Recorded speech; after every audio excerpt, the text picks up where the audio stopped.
And we are rolling. Hey, Matthew. Hey, how you doing, Mark? So this is Mark Goldberg of UN Dispatch, speaking with, as always, Matthew Lee of Inner City Press, inside the United Nations. Where, we should say, there has been a flurry of activity this week regarding a topic, Matthew, you've been covering quite extensively for the last many weeks, which is the unfolding crisis in Sri Lanka. A lot happened this week in the crisis, and maybe before you get to, Matthew, what happened today, you can give us a quick update of what happened in the region this week. Sure. Well, what the sort of long projected final move by the government took place. There had been the Tamil Tigers, the remaining Tamil Tiger rebels, and tens of thousands, let's put it, of civilians had been pushed back to an ever smaller piece of land in northeast Sri Lanka, and there was a 2-day humanitarian pause. Actually, it was tied to a Sri Lankan holiday, and after that, things moved very quickly. The government sort of knocked down some earthen walls, and by the government's account, once they took down the walls, the people poured out to freedom, to detention camps run by the government. I definitely think the people that came out hadn't eaten and a lot of problems. The thing is that, so on the one hand, the UN is saying there's a humanitarian crisis of the people that have come out, and there literally is about 100,000 and more people that have come out. There are also several tens of thousands of people still in the zone, and the fighting has gotten even more extensive than before. And I mean, just to sort of bring it up to the moment, right? And we should say, this zone you're talking about, the International Crisis Group, says it's no bigger than Central Park in Manhattan, mm-hmm. but there are hundreds of thousands of civilians trapped inside, and the LTTE, the Tamil Tigers, have been using these civilians as human shields, and in their effort to deliver that once and final blow to the LTTE, the Sri Lankan government hasn't discriminated between combatants and non-combatants necessarily to sort of the highest degree of international humanitarian law, and have sort of shelled these densely populated areas. Yeah, so just to go almost because I think for some reason, we can get into this later, why numbers seem important here. But earlier on, in one of our discussions, I believe it was in the middle of March, there had just been leaked a UN estimate that since from January 20th to March 7th, there had been 2,683 civilians killed in the conflict. Right. And the new numbers that are out, and I've just put on innercitypress.com, they came out today and set off a sort of a chain of events here that we'll get into in a second. The new UN number, which the UN on the sheet calls a verified number, is 6,432. Right. So this implies that since we've been, discussing these issues, Mark, there have been 3,749 additional civilians killed. This is sort of a minimum number. And that, in that report you cite, they say that the average number of civilian deaths per day in April is something like 116 civilians a day have died from fighting in April. And I think the worst, exactly. And so there's the numbers, and so the graph, if you make it, of how deadly the war has become, has gotten worse. And there's one further sort of background piece since we last spoke to set up, and it may be something that I feel you may praise, and I may be less praising of it. But factually, last Thursday, so about a week ago from when we're doing this, it emerged, and I learned, and I believe was the first to report, that Mr. Vijay Nambiar, the chief of staff of Ban Ki-moon, was being sent as a super secret special envoy to Colombo to have discussions with the government. It was surprising because they didn't say anything about it. And basically, I learned it in a sort of an indirect way and got somebody on 38 to confirm it. And it's the reason I say all this, it may seem very self-serving, but it becomes important in only in this sense. Nambiar went, very hush-hush what he discussed. On his way back, he appears to have stopped in India, which is he's from India. And some question whether he's the right envoy simply because India has such a stake in matters in northern Sri Lanka, given their large Tamil population. Right. But this was the amazing thing. So in a way, sending a special envoy at that level almost automatically triggers a Security Council meeting. If not in the chamber, then in the basement, as they did this one. The idea being that the council will want to hear from this high official what he saw there and what the government said. Amazingly enough, and Nambiar told the council that it was too sensitive or confidential to brief, and he did not want to brief the council. This I know for a fact, and from the presidency of the council, they were amazed by it. And the UK, which of all the France and the US to varying degrees are doing things. Let's put it that way. The UK had sent its own envoy, Desmond Brown, who they tried to get into Sri Lanka, was rebuffed by the government. They sent him to New York to sort of be the point man to, they said push for a council meeting. And very much, I've seen Desmond Brown's letter to Tamil people in London. As the other part of all this is there have been a lot of very big street protests in Canada, in Australia, in London. Here in New York, there was one that was pretty big. And so it sort of raised the stakes on some of these governments to do more. So it all kind of, and then you had Nambiar saying, no thanks, on second thought, he'd rather not brief the council. The UK and France both protested strongly, and I honestly, it's sort of like, what are you being paid for? Although it's not that simple, and I think it's not because eventually, there was a Security Council meeting, but it was not a Security Council meeting per se. It was an informal meeting. Correct. But my understanding is that's principally because China and Russia, who are not fans of intrusive sort of international action in situations that they deem is sort of our internal matters to states. Sri Lanka considers this an internal, anti-terrorism operation. So Russia and China were reluctant to endorse a sort of a formal Security Council meeting. They were, absolutely. No, exactly. And I distinguish their two positions in terms of trying to get the council to not, at least not consider it in any formal way in the chamber. From Mr. Nambiar's, it was clear, because here's the thing, before Nambiar even came back, all 15 members had agreed to receive his briefing, albeit in the basement in what was called an informal interactive dialogue with Mr. Nambiar and the Sri Lankan ambassador.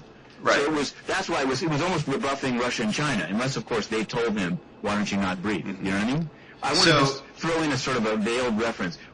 A senior diplomat from one of the two countries you named. So in this way, I'm not violating any confidences. It's a kind of a blind item. We don't know which one. But I will say, I heard this very morning in front of the Security Council the following argument. I asked them, why are you, given there's now 6,000 and some civilian casualties, why are you so opposed to it being in the council? And he said, and that this is, 4 times Gaza, whatever, He said, it's not about the numbers. He said, we had a civil war in China, and many people died, but it wasn't on the council agenda. And he said to me, and even the United States had a civil war, and it wasn't brought before the Security Council. I had to remind him that, we're talking like 8, this is a long time ago. 100 years before the creation. Obviously, the connection. I thought that was sort of an amazing argument, but it really is at the same time, even this diplomat from one of the two countries that we're talking about said there has to be a way to tell the government to try to use, quote, maximum restraint. And I think it's pretty clear the government has not used maximum restraint. It's sort of like it is clear. Yeah, and so I'm saying so the minimal restraint. Well, I'm saying so the meeting at the Security Council happened, this sort of non-Security Council meeting. Sure. And it happened, I believe, on Monday or Tuesday of this week. It happened on Wednesday. On Wednesday this week. Nambiar came back on Tuesday. And Right. And they set it up for Wednesday, 5 o'clock in the basement. And the U.S. mission, for example, said to us, get ready, Susan Rice is going to say something after the meeting. And because the idea was that it's a closed-door meeting, but they set up a UN microphone. And this actually will be relevant to something coming up. They set up a UN microphone and a camera so that something could be said afterwards. And the thing that was said first was by the Mexican president of the Security Council, who read, what I interpreted to be a pretty weak response. He said it reflected the consensus of the Security Council, but it went, far in condemning LTT action, specifically their use of human shields, and hostages. But it did not, in my view, go far enough in condemning sort of the Sri Lankan military response, which again did not. Which again did not discriminate between combatants or non-combatants. A great number of civilians are being held as human shields. It seems immoral to still attack them, to still go after the targets, even though you're going to kill a lot of these human shields. It's such a terrible term, I think. But what was interesting, I thought, my friend, my Susan Rice. I don't actually know her, but I am a fan, as you know. I gave a relatively stern response, and was of the permanent members of the Security Council willing to go farthest in condemning the Sri Lankan government for their action, and not just the Tamil Tigers. I think I'm going to let it all hang it out on this Rice issue. Do it. Right. This is totally. I don't mean to get trivial based on what we're discussing, but I do want to say, as a close observer of all things U.S. mission related. Yes. I think that it doesn't matter what I think. Her statement was not as strong as you might think, and in fact. For example, the day, and I'm trying to think of I think this flies. Susan Rice, the day before the Wednesday meeting, held a sort of a gathering with the UN press corps, and it was said that her quotes would be off the record. I don't think that the meeting can't be described, because the next day at the stakeout, she said, "I met with a number of you yesterday, so I'll be very brief here, and I won't take any questions." This is after the Security Council meeting on Sri Lanka. Sources of the UK spoke and took questions. The Sri Lankan took extensive questions. Susan Rice said she had to go somewhere, so she couldn't take any questions, but she'd have a statement. I think, actually, if you compare what she said there, just word for word, with what Hillary Clinton had said earlier in the day on Sri Lanka, you'll find that Ms. Rice's statement is notably softer. And actually, it's not really clear why that is. To be diplomatic, there may be a failure of clear lines of communication between Hillary Clinton and Susan Rice. I think I missed this HRC statement, so I'll check it out. And actually, it seems like, to be, again, diplomatic about it, seems that the U.S. mission to the UN also missed HRC's statement, which is a little unfortunate. Can you explain what Secretary Clinton's statement was? No, she's much stronger on saying the government cannot. Basically what you're saying. I think if you analyze your politics on this, you may be closer to Miss Hillary than Miss Rice, to the degree that Miss Rice is permitted to have a different view, or say a different thing. Right. I guess when I read that Susan Rice statement, though, we'll post it up there. It was much stronger than what the other reps were willing to go in terms of criticizing the not just the Tamil Tigers, but the Sri Lankan government for their actions. If we're going to do show and tell, you could also compare Susan Rice's statement on Wednesday to the previous statement by U.S. number 3, Rosemary DiCarlo. Very strong after the first meeting in the basement. And again, I may be going out of my way. I just think there is it's not to everyone's. For example, this is a tangent, but I know that the interaction of the U.S. and the UN is something of interest to you, and I think to our viewers. Some wondered why, like this meeting with the press, and there were people asked questions. I asked some questions, and the idea that the answers were all off the record when they were really pretty bland. Struck some as strange, Mm-hmm. And so there's still, I will say, just as sort of a press matter, people are like, okay. I mean, definitely on Darfur, she's the go-to voice, But on many of these other things, maybe the administration is just sort of like, getting its foot dead. And she even said, there's several countries that the policy is being, reviewed. Maybe Myanmar is one of them. Maybe, But anyway, that may be an aside, but I'll say, if you look back to back at those stakeouts, the U.S. position wasn't as strong as the UK's, and for some reason, not to over-focus on taking questions, but even the Sri Lankans stayed and asked them about the IMF loan, asked them, I mean? That's sort of like, that's kind of part of the job. I guess it's the same thing with Nambiar. Nambiar is the USG.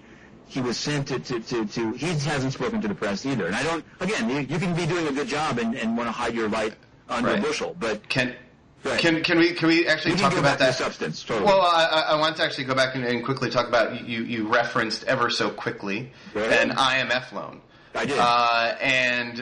So the story is that Sri Lanka is looking to receive something like a $1.6 billion. $1.9 now. $1.9 billion. Okay, so they're set to receive a substantial loan from the IMF, and one question on my mind is whether or not countries say like the United States could threaten to withhold that loan to the Sri Lankan government pending the Sri Lankan government's change in tactics and attitude towards their counterinsurgency.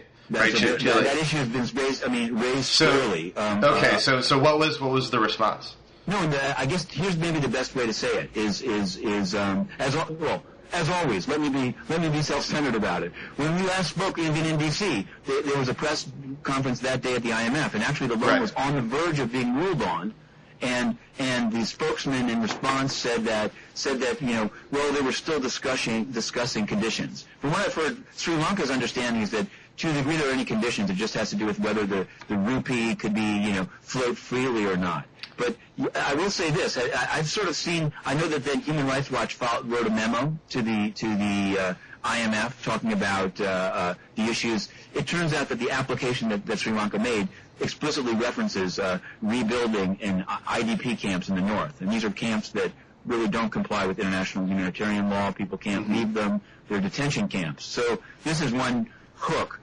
This week there were several. You mentioned the International Crisis Group, Human Rights Watch, a group called Operation USA, and Caritas. 4 groups came and did a briefing. This issue has definitely become like a hot issue at the UN. They came and did a briefing on Sri Lanka, and the woman from Human Rights Watch said, sort of the only positive development she's seen on the horizon has been the delay of Sri Lanka's loan application at the IMF.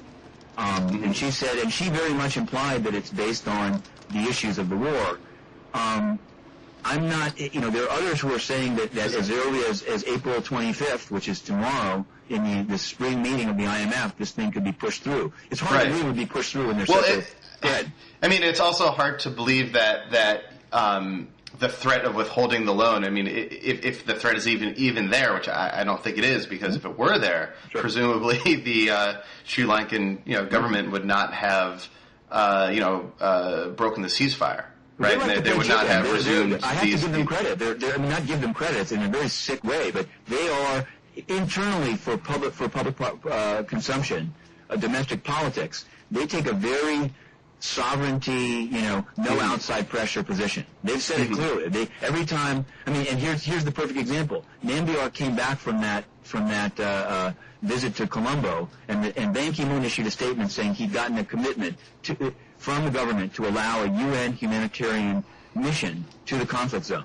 And since then, in the last 24 hours, Sri Lanka said, not really, not needed anymore. Even as the rest of the world says things have gotten worse by the day, Sri Lanka said they don't deny that some agreement may have been made in the past, meaning like last weekend. So but they now say, screw the agreement. Yeah, they say screw the agreement. So I'm saying, I guess, I'm not trying to say that they're somehow an unstable government, so much as that it is apparently popular inside the country to. So I'm not even sure if the U.S. came right out and said no loan if you keep shooting. If they'd say, oh yes, we'll stop shooting. They are a strange country in that way. I think if they thought the U.S. meant it, they might. But they've called the bluff of the international community a number of times, and they've come out victorious. And every time that I've seen. So I'm wondering why don't we fast forward to what happened today, because there was a lot there was a lot of hubbub today. So I think we brought. I'm sorry, we got caught. I think this was useful. I think it brought viewers up to speed with what's going on, and now it's like plunge into what happened. We're recording this on Friday. Okay. Friday, April 24th. Yep. And lots of events, lots of flurry of activity on Sri Lanka at the UN today. So there was at least a very surreal moment, and I'll to set it up correctly, I'll just go chronologically because I can't think of any other way to do it. That's probably the best way. Despite or something we could do it in reverse, but that wouldn't be as dramatically effective. But the starting in the morning. Even though there had been, overnight reports of the killing of the government saying, now no humanitarian UN mission to the conflict zone, the Security Council had a meeting in the morning, and it was about Chad and Central African Republic. There was also down in the basement of the UN a meeting of the Committee on the sanctions list for North Korea, nuclear non-proliferation. So most reporters were down there. It seemed like it was going to be a quiet day while killing goes on in northern Sri Lanka. A quiet day at the UN, and literally even nosing around and asking some Western diplomats, what's up. They were all like, well, we're reading the wires. We don't really know what's going on. As luck would have it, at the UN's noon press briefing, the speaker was Sri Lankan herself, Radhika Kumaraswamy, the special representative for children in armed conflict, and she was asked a question about Sri Lanka because obviously of the 6,432 civilians killed according to the UN, 454 have been under 18. So this is an ugly situation. She commented on that. That may be an aside, except to say they then, and I think again, sort of as a replacement for Nambiar, they had in town the UNHCR representative, the refugee agency representative to Colombo, Mr. Amin Awar, and he was briefing to about 6 journalists, talking about the camps and the way they've tried to tell the government to bring the standards up to international humanitarian law, and suddenly the door to the UN briefing room burst open. And who walked in? But here we go. I watched this by the way on your recommendation. I watched the webcast of this. Isn't it something? I have some cell phone footage to put online when we're done with this because they didn't really film the full splendor of this. Okay.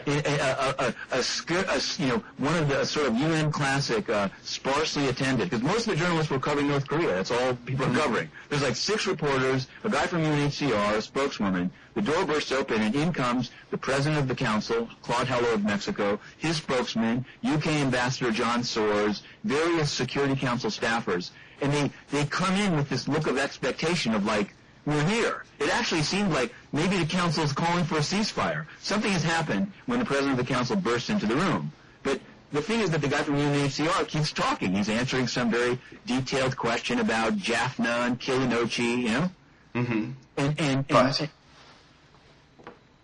And suddenly a note is passed up, and they tell the UNHCR guy, please get off this podium. The president of the council has something to say. And we still have, maybe it's just because it was dramatic because we didn't know what it was, but everyone said they'd never seen this before. And it's true. And Heller, I thought Soares would go up too, of the UK, just Heller. And reading from notes, he said, we've had an informal consultation today, and given the urgency of the matter, I've been authorized by the council to make the following remarks to the press. This is the new phrasing. It's even less than was a press statement. Yeah, it's lower than a press statement. Lower than a presidential statement. Yeah, it's lower. It's lower even. It goes resolution, presidential statement, press statement, and now remarks to the press, which is lower than a press statement. Okay. We're actually starting to call it like aroma of press statement, or like notes for a draft. So what did Ambassador Heller say? It seems he mentioned this humanitarian mission, urged the government to cooperate with the UN. It seems like it was the consultations were triggered by the government's rebuffing of its previous commitment. But obviously they ran into some pushback on actually saying the government must comply with what it agreed to. So they basically sort of said, like, we welcome it. They're welcoming something that the government's already taken back, but by welcoming it, they sort of are urging the government to, like, get back on side. And so they noted that, which is true, factually, John Holmes, the UN's top humanitarian, is now headed to Colombo. Okay. And this guy, there is. So that's actually a pretty big deal. When you have this number of people getting killed, I think it goes. Yeah. It's the least. Some people are saying, where in God's name is Ban Ki-moon? But that's just some people. And when they say that, it's not just that he should put himself in the jaws of a lion, but he was in Malta this week. Whatever. People are like, there's becoming some frustration at the number of days on the road with seemingly no connection. Admittedly, there were some pledging conferences, so that was important. But like Malta to get a college degree in the middle of this, I don't know. Right. So let's stay on.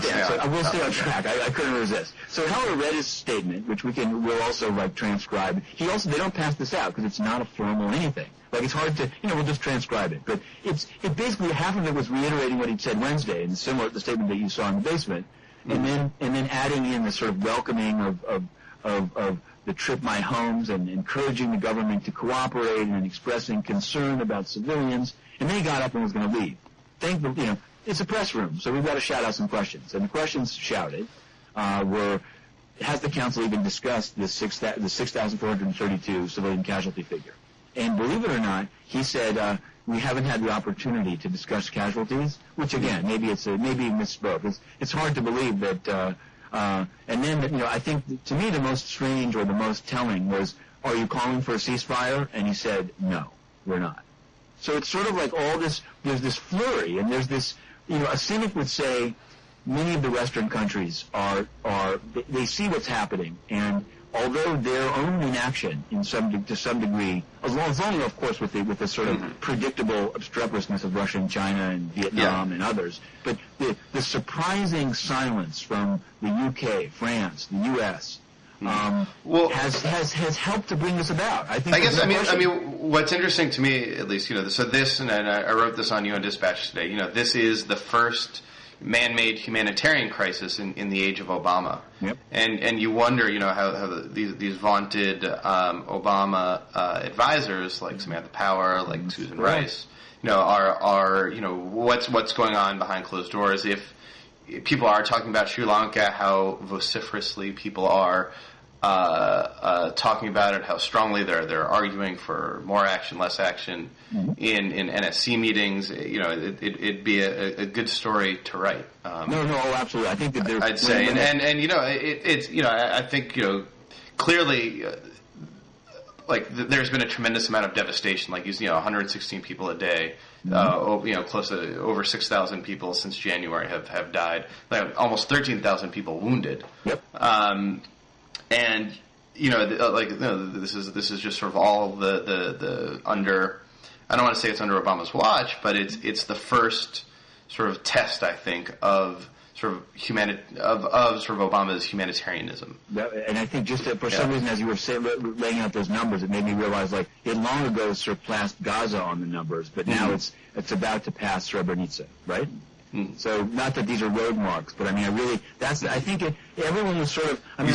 I don't think the Srebrenica analogy is apt, in that happened in the course of days. This is happening in the course of right. Weeks I was commenting more on the number, but I think, and the other difference is people would say, well, the UN actively urged people to go to a zone where they were in fact slaughtered. Here, it's sort of the world has watched as this in slow motion. This zone, this was totally predictable. Every time we've talked, it's gotten worse, right? It's become totally predictable as the zone got smaller, as the government moved in, as no one could stop them from doing it. Eventually, that this would happen, and now it's still the full horror that can be has not yet taken place because there's still, it's been whittled down to the last of the last, and there's still, and again, I spent some time yesterday speaking to the Sri Lankan ambassador, which at least was a civil guy. I mean, obviously, they have their perspective, and they're, and just to be fair or whatever, their perspective is they're very concerned that the ultimate holdouts, the real, dead enders, the leader of the Tamil Tigers is somehow, despite all the money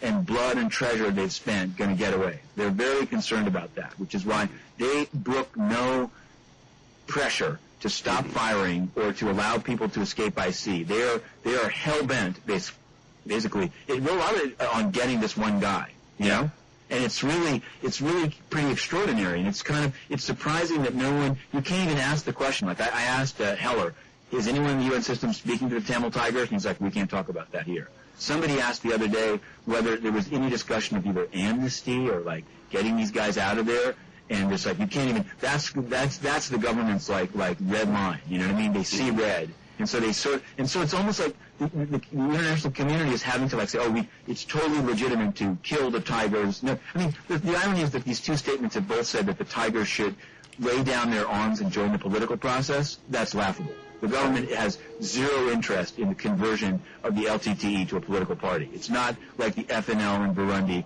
This is a fight to the death, and they feel they're about to win. And so it's almost ludicrous to have a council statement about, we call on the sides to join the political party. I mean, you could say that to Tamils generally. Yeah. The thing is that the government is killing so many Tamils that it's very hard to believe that things are not going to actually be worse, whatever the military outcome on the founder of the LTT is in the coming days. And so I don't think we've said it, or I haven't said it explicitly. I've been sort of harsh on the government of Sri Lanka, but it deserves saying that the LTT are murderous terrorists, who invented suicide bombings. This is not a nice guys that they're having to deal with. Mark, I was actually, and I say the same things because it has to be said. And I feel like we hadn't said it yet. To me, it's not who invented suicide bombing is not that significant. Is not. I'm just saying it's a way of explaining to people who may not be familiar with this issue these aren't sort of freedom fighter. These are not. Saints we're talking about. It's probably not the right forum. I don't think you can have the worst tactics in the world and you could be fighting for freedom. That doesn't mean the tactics aren't deplorable. Sure. I mean, the roots of there seems to have been, at the time the Tamil Tigers sprung up in 1983, there seems to have been some pretty well-founded grievances of the Tamil community. So the thing is that progressively the tactics got more and more outrageous and such that they even lost many of their Tamil supporters. There's no question. I do want to, because I got I got some direct feedback about our blogging head sessions in the street last Friday. Last Friday. Do tell. This is. I'm not kidding you. Last Friday, it's funny. They didn't like this, and they said, that guy that you talk with, that Goldberg character. So, and I'll try to be as straight as I can with this. There was outside the UN, there was a protest demonstration, largely of Tamils. In fact, entirely of Tamils. What's amazing in this one is how, if Darfurians could only count on Sudanese in New York, they'd be screwed. But these Tamils, I hate to say it, you and I were talking, but they really don't have much support in the street. And it's just in the sense of a demonstration was called, and I went out to it, and I will say that 99% of the attendees were Tamil. Okay. And, of course, they're the most interested, but there seems to be very few sort of like non-Tamil student groups. Like there was one, this doctor from Connecticut who happened to, by a fluke, go after the tsunami to northern Sri Lanka, and now has become a big, kind of a chanter for Tamil causes. But standing on the sideline of this pretty big protest, which admittedly I'll say I was surprised by the number of LTT signs and stuff. I'm not sure it's really helpful to what they were trying to raise, but it's a free country. Standing to the side, a guy comes up to me and we were talking, and they're like, "Thanks for the reports, blah blah blah." Fine. Yeah. Then he says, "I've watched the things with the guy that you debate with, that guy Goldberg." What about? And he's always saying that the Tamil Tigers, invented suicide bombing. And why do you think the whole world is so against the Tigers? And I said, because they're a vicious, murderous group, that they've become, excuse me. And although, some of the people signed, again, to be fair on both sides, some of these people, they're in the diaspora, so maybe they don't know anything, or maybe they do. Mm-hmm. They're saying the Tamil Tigers are the only defenders of Tamils there. So it's like, they may have terrible tactics, but who else is standing up to the government? So it's one of these, I think it's in the same way that kids all over the world are like, yes, Hamas, yes, Hezbollah, right? No one thinks that's strange. So I just want to throw that out there, that some part of the support is kind of like, hey, these guys are standing up for us. Mm-hmm. Now the question is, how are they standing up? But this guy said, and he launched into, so there was a critique of this sort of shorthand dismissal of the LTT, but then he launched into what I is a kind of a truly kind of leftist international perspective, which I think is, he said, do tell. The world realized that the Tamil Tigers are the most threatening kind of insurgency because they came to have their own air force. This is true. They bought little planes and put them together. They came to have their own navy. This is true. They had a global fundraising mechanism, largely among the diaspora. And according to him, this is where it gets a little too lefty for my tastes, but only by a little. He said they have pure gender equality and women on the front lines, and he said so the world, meaning the West as well, just couldn't allow this model of an insurgent group to survive. And so they all got together to trash it. Now, I mean, it's the kind of thing that I call it a left. I don't even know is that a lefty argument, but it's a kind of a global, right? Kind of like it's, I don't know why. It seems like a blast from the past to hear this kind of thing. What do you think of that? It seems like someone's excusing the terrible tactics.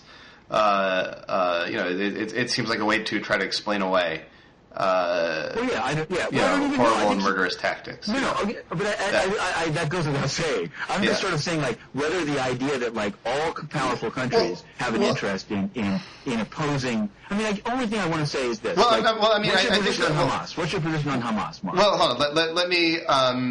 What's my position on Hamas? Well, I don't understand what you mean. Are they a murderous terrorist group never to be spoken to? They also have a political wing as well. I think So if you grow a political wing, you can still fire rockets at civilians? I mean, I'm not saying you can't. I don't know what I'm saying. I'm just saying, why is the LTT so far beyond the pale of the range of what are considered, national defense or national liberation or ethnic defense groups? Well, I mean, it's like with Hamas, it's a matter of tactics. If you target, I think one consistent point of my argument throughout this entire chat has been, I am appalled when either militaries or militant groups don't discriminate between combatants and non-combatants, as Sri Lanka has not done, so has not. The Tamil Tiger separatists, as has not Hamas done. And as frankly has not the IDF done in many cases. And this is I think like the central problem. I think that maybe the more interesting point is how diaspora communities interact with like wars these days. There's a tremendous book probably written about 10 or 15 years ago called New Wars, I believe, by Mary Kaldor, who is a British political scientist, I believe, who tracked how diaspora communities sort of contributed to, funded and fueled, a lot of these, hot ethnic conflicts throughout the 1990s from Kosovo is a big example. Ethnic Albanians in the United States. Frankly, IRA funding from Boston is a bit of a problematic. So it's interesting how to see how the Tamil diaspora has risen up in recent days. But I just want to, just as an aside, maybe just sort of factually, like I will say, in the course of covering this, writing stories, dicking around, like. I mean, I've ended up hearing from Tamils like all over the world, and I don't. Okay. Now I try to distinguish in like you never know like where somebody's coming from. Are all these people LTT supporters? I mean, I think they're extremely upset by what they see happening to their fellow Tamils on Sri Lanka. There's no question, and most of them again this is not a scientific poll, but. Lay most of the blame at the feet of the Sri Lankan government. In fact, a surprising number of them lay it at the feet of like the UN and the international community. So I mean, and obviously, so in these circles, they view what's happening as genocide. This is a word that's thrown around quite a lot. Whether it's helpful or whether it's called, I think that it's undeniable that there's an ethnic and sort of either ethnic cleansing or there's an ethnic dimension to it, which is not being addressed because. Well, right. I mean, like the report that you mentioned, said that all of the civilian casualties have been Tamils. Sure. And also, one thing we didn't, and maybe this will transition us into a sort of like UN pro or con argument, but one thing that emerged since we last spoke, and it's a small number of people, so I'm glad we've left it till later on, that unbeknownst to many until quite recently, there are 13, I think is the number. Some said it was 13 UN staff members and their families detained by the government in IDP camps. They had been in the conflict zone, they left the conflict zone. They told the government that they were UN staff members, which means they're not supposed to be detained, but they've been put in the camps. What was surprising is that the UN didn't say anything about this. I'm telling you, nothing. I got an email from somebody in Sri Lanka saying, here's the names, here are the people. I came to an in-briefing and asked, are there people there? And OCHA issued a statement, yes, there are. We've complained. The government said they'll release them, but they haven't done so yet. The government then said, we didn't hear any complaints until, actually after the questions were asked. Now the UN said, well, the complaints were informal, and they only put it in writing after it became public. But the question is, you both of us cover Sudan. There is no way that if Sudan detained a single UN staff member, the UN wouldn't be screaming. So what's the difference? Why did the UN not even speak up for its own staff members? You say that. I saw the webcast of the of your press conference this afternoon.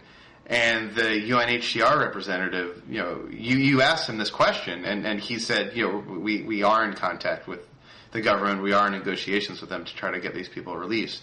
That's a kind of, now that it's become public, that's what they all say. And I'm not saying that the guy is not genuine, except to say there's no question that there was a period of time longer than a month that the UN staff members were detained and that the UN said nothing publicly. And the people that actually raised it to me worked for the UN. They could not believe that their leadership did that. But so there's a larger question of why is the UN, the international community, so afraid of Sri Lanka? In a way that they're not afraid, apparently, of Sudan, which is obviously a much larger country, a kind of, right? That's right. And I think the answer is that ultimately Russia and China are described as supporters of both Sudan and Sri Lanka. But in the case of Sudan, the U.S., UK, and France are squarely behind the UN, egging it on to be extremely vigilant, even micromanage things in the country. In the case of Sri Lanka, despite some now belated expressions of concern as the number of civilian casualties mount, there is very little oomph behind the UK, US, and France's position. I think one important thing sort of distinguishes, say China's position here, and that is that in Sudan, the relevant regional organization, the African Union, has endorsed UN action, has endorsed the deployment of UNAMID.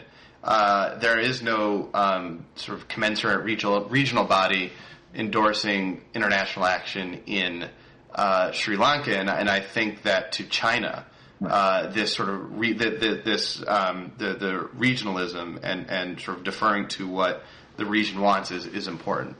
So I think that's one big difference. It's a very interesting point. I would just also, for example, the AU has also strongly condemned the indictment of President Bashir by the International Criminal Court. Right. But that certainly, it neither stopped the indictment nor changed. No, but you're right. There may be. But China had no power to stop the indictment. But I guess I'm talking about should the UN's position on simple factual matters like the killing of civilians by a government going after a rebel group or the detention of UN staff by a government, should their response vary based on the political dynamics of the P5, or should the UN have principles and stand up for them equally? In fact, it may even be more important for the UN to speak out about detentions in Sri Lanka because the U.S. is not going to. Whereas if things happen in Darfur, I guarantee you Susan Rice will be rocking the mic. Right. Let me. I think this is a really good opportunity for a transition. Okay. To something anywhere, Mark. To something you wrote in Foreign Policy magazine this week. So. I don't know if you've seen my response yet, Matthew. I've seen your response. So Matthew wrote. I think you did. It should have been more fulsome. I was ready. I mean, the points, but you chose one thing to attack, and I chose one thing to attack with the caveat that we can get into all sorts of issues as we talk. So this is actually the first time that you and I have gone keyboard to keyboard, as opposed to sort of little head to little head. Sure. But so the premise of your foreign policy piece, was you took that famous John Bolton statement, you can lop off 10 floors of the 38-story UN building, and it wouldn't make a difference, and so you sort of took that and argued for the elimination of certain offices. So I guess the editors of Foreign Policy asked you if you could eliminate certain UN offices, which would you eliminate? Well, exactly. And actually, I do want to sort of set it up right because it's sort of, I'm grateful for them for doing it. Sort of without me expecting it, they said, John Bolton made that quote. You obviously think differently than him, but you know where to look. What should be cut? So I said, it's a good. And part of me was, this is, I guess, because it's the blogging head version, so it's the making of, which is probably not that interesting. But my thought is you can be misperceived as saying, screw the UN, let's even cut off 12 floors. My thought was really more of an approach of some things should go and other things should come in. In the back and forth of editing, some of the things I thought should come in went by the roadside. I guess it's a clearer message to say take off 12 floors than saying take people out of 12 floors and put, not even the people, it's the question of the functions. So I tried to identify some functions that the UN is in which don't seem to me to make sense. Can I say one function that you added that I thought was an interesting idea was this idea of body counts and sort of for the UN to provide nonpartisan casualty estimates in conflicts and have a sort of dedicated office to do that. Yep. I thought that was an interesting idea. It totally ties into what we've been talking, I think, over the course of these, because the ways in which the UN has, it does come, I mean, I was told on camera by the spokeswoman for the UN, Michelle Montes, we don't do body counts, we just help people. Now, the second is debatable, but in fact, the first statement isn't true either. They do body counts. The thing is that they don't make them public if it embarrasses a government, unless a larger government wants that government to be embarrassed. So my thought is like, literally, not that everything is numbers, and I might try to write another piece about when numbers are important and when they aren't.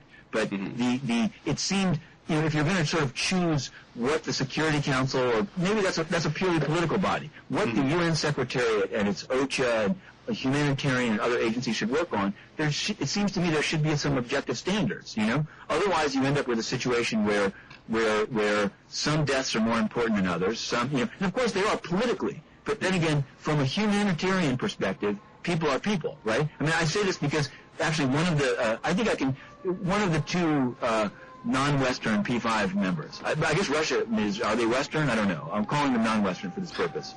I made the analogy of, again, this thing of like, well, Sri Lanka's up to, 4 Gazas.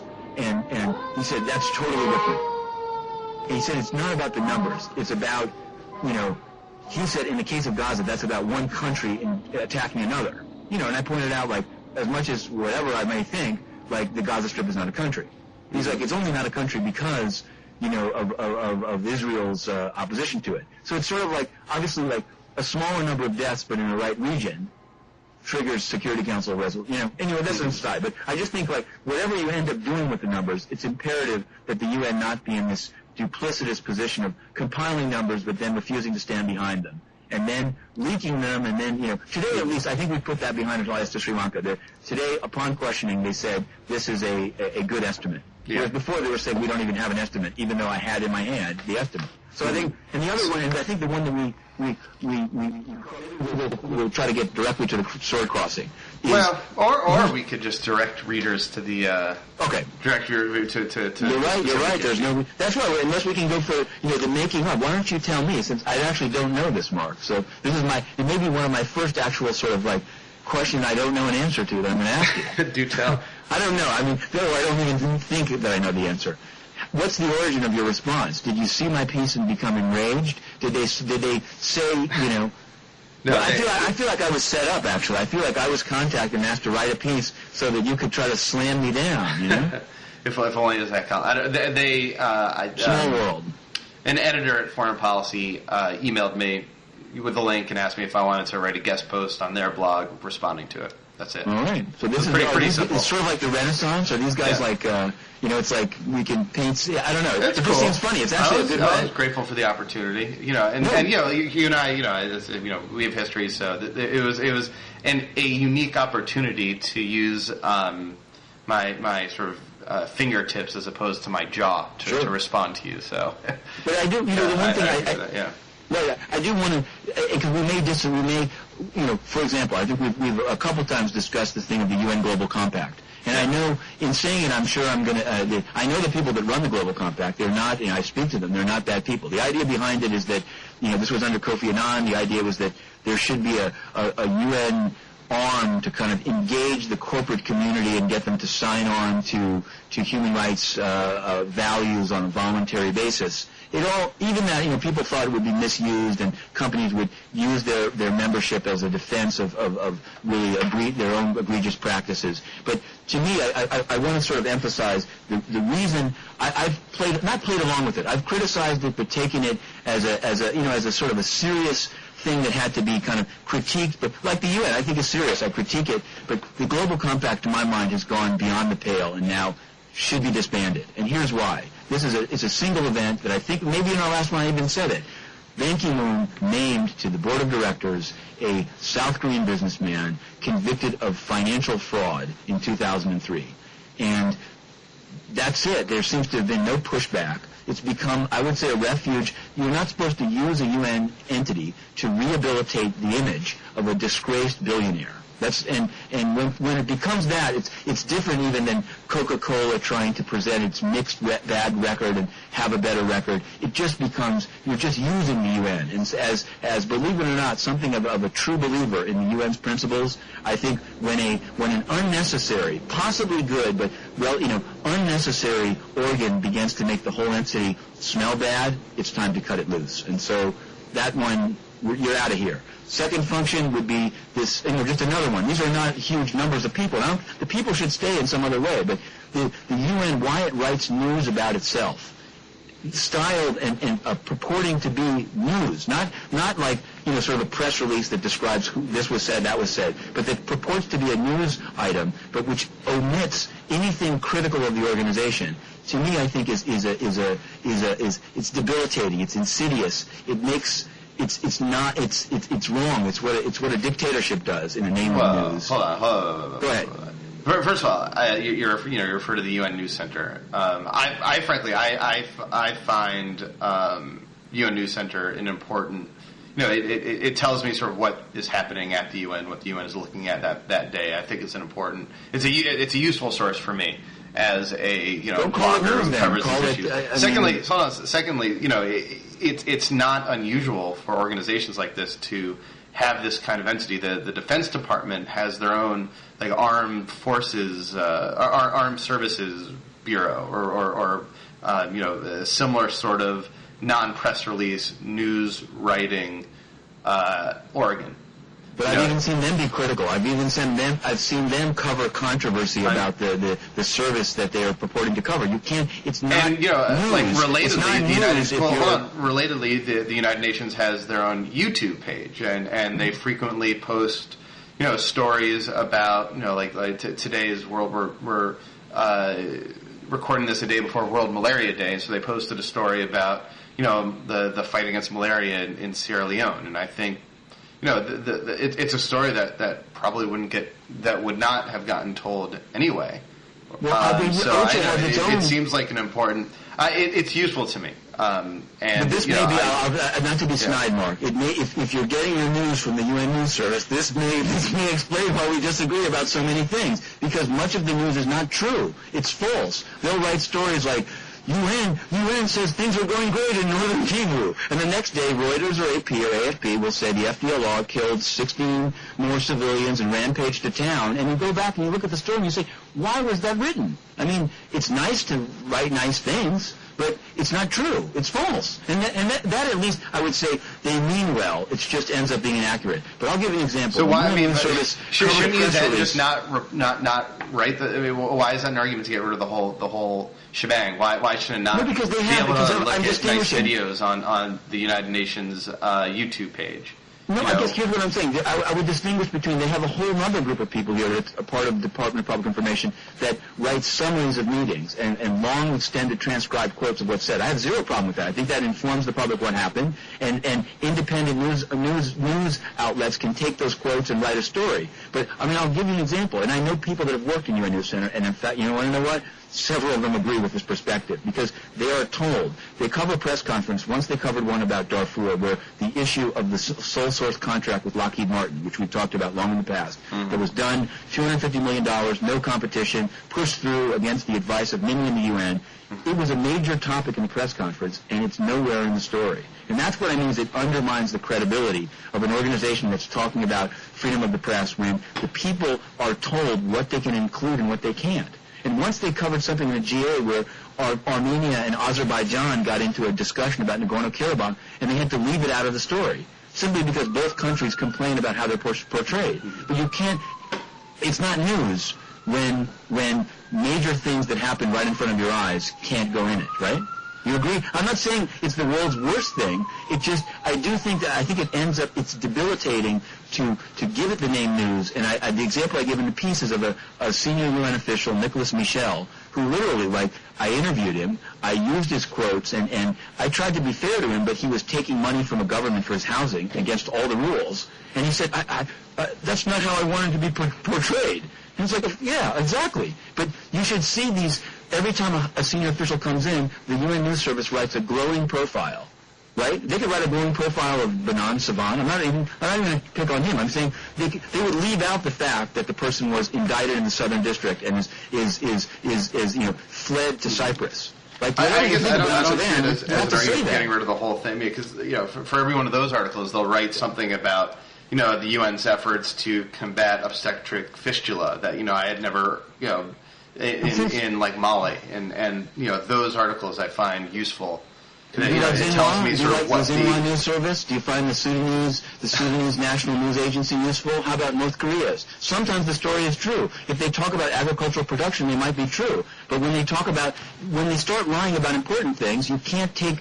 I disbelieve even the fistula story. That's the problem. It's not that I disbelieve that the UN is doing some good work out there, but I think it's a failure to see that there's a problem. Like, I don't understand why the UN, if it's going to have that thing, can't include what happens right in front of their eyes. Like, what's the problem? Why pretend these things weren't said? Why pretend these are not issues? Mm-hmm. You know what I mean? And I think in part, even U.S. officials, like, they live in this is sort of its own little world here, the UN. You literally, particularly, there's many high officials of the UN that never appear in a real newspaper, only in UN News Service, and they kind of live in their own world.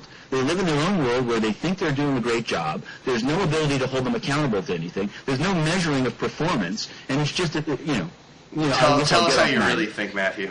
Yeah, and I'm going to actually, here's the ultimate in terms of this being a little isolated. It's a very funny story, and the story is directly above where I am. I'm going to point upstairs on the 5th floor. This is the 4th. That's the 5th. I'm looking up. Yeah. There's a medical center, and it's the UN Medical Center. It has people in white coats, and you go up there. I once got their shot there before I went on the trip to Africa. Many people go. Evo Morales, the president of Bolivia, was up there only this week when he passed out after his hunger strike, which is another story. But it has emerged that the doctors there are not licensed at all, and they're dispensing Valium and other controlled substances with no permission whatsoever. It's lawless, and they're smoking in the corridors at the UN. It's lawlessness. In the middle of Manhattan. I think dealing with controlled substances when you don't have a license is a felony. And here's the thing. The amazing thing to me, the reason it came to my attention, is that now that there's a plan to rehabilitate the building, suddenly this office is slated to move out of the building. It's slated to move into rented digs on 2nd Avenue and 42nd Street, above Innovation Luggage and a liquor store that will remain unnamed. And the concern of these unlicensed purveyors of controlled substances is that they would be arrested out there for doing what they've done here. And here's the kicker, Mark. One of the nurses, this is maybe going too small grade for you, but one of the nurses... This is the first time I'm hearing of this. So is Miss Agwai, Miss Ruth Agwai, which I think this name we recognize because her husband is General Martin Luther Agwai, the UN African Union General for Darfur. And it's widely alleged by everybody that that's why she got the job. And that, in fact, she's moonlighting, as I prove in a story I wrote only last night, for a Nigerian NGO called Wives of Generals of Nigerian Generals. And that's basically what she's working on. And that equipment is disappearing from the medical service and is spirited to Nigeria through the diplomatic pouch of the mission. And this is an outrage. Do you know what I mean? But this is the way the UN works. Not all of it. There's some good work being done. But there's a culture of kind of like nepotism and who's protecting who. And like, I'll tell you the truth. There's many no-show jobs here. And I'm sure that's true in the U.S. government. But it's not acceptable. You know what I mean? And you won't read about it on UN News Service. There you go. So sorry, Mark. We have our main beef, and we should probably wrap up. We can wrap up. It's about sexual abuse issues and how to most effectively tackle that. But I think we should refer viewers to the drive the traffic. Foreign Policy magazine. Yeah, it is. We have to give drive them it up. Excellent. Well, thank you. I'm glad we had this long conversation about Sri Lanka. I think it's important to talk about this because still so few people are. And we didn't say the name of Ahmadinejad even once. Not once. Who is that? No, the president of the General Assembly said it's a shame that we could get into whether it was smart for Ben to do what he did, but that'll we'll save Durban Review Conference talk for next time. How's that? Very good. Excellent. All right. Mark? Thanks, Matthew. All right, then. Ciao.